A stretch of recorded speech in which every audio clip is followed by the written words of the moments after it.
Hi అండి, ఇది మసాలా చేసినటువంటి లెమన్ రైస్. ఎలా చేయాలో ప్రాసెస్ చూసేద్దామా. 4 చిన్న సైజు ఉన్న నిమ్మకాయలు తీసుకోవాలి. ఒక చిన్న సైజు అంతా అల్లం, కొన్ని వెల్లుల్లి రెబ్బలు, అలాగే పచ్చిమిర్చి. ఒక మిక్సీ బౌల్ తీసుకొని అందులో కొన్ని వెల్లుల్లి రెబ్బలు, అదేవిధంగా కట్ చేసి పెట్టినటువంటి అల్లం,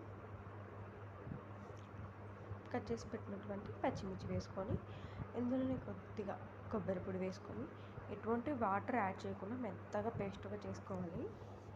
నేను వాటర్ యాడ్ చేయడం లేదు. అలాగే అదేవిధంగా ప్యాన్ పెట్టుకొని ప్యాన్లో ఆయిల్ వేసుకొని ఆయిల్ హీట్ అయిన తర్వాత ఆయిల్ హీట్ అవ్వాలి.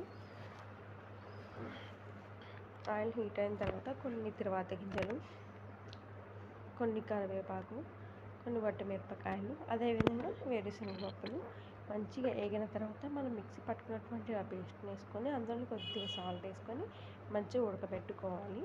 ఉడికిన తర్వాత కొద్దిగా పసుపు వేసుకొని మంచిగా కలుపుకోవాలన్నమాట.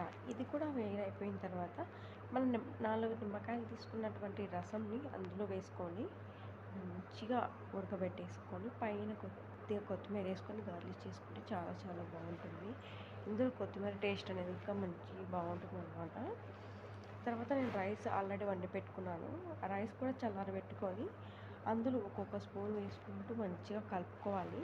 టేస్ట్ని బట్టి చూసుకొని కలుపుకుంటే సరిపోతుంది. ఈ మసాలా అనేది 1 వీక్ వరకు స్టోర్ పెట్టుకోవచ్చు. 1 మంత్ ఫ్రిడ్జ్లో పెట్టినట్టయితే 1 మంత్ కూడా స్టోర్ ఉంటుంది. చాలా అంటే చాలా బాగుంటుంది. వన్ ఆఫ్ ద బెస్ట్ అనమాట. ఎక్కడికన్నా పిక్నిక్కి అలా వెళ్ళినప్పుడు చాలా బాగుంటుందండి రైస్. ట్రై చేసి చూడండి, మంచిగా వస్తుంది. Thanks for watching. బాయ్.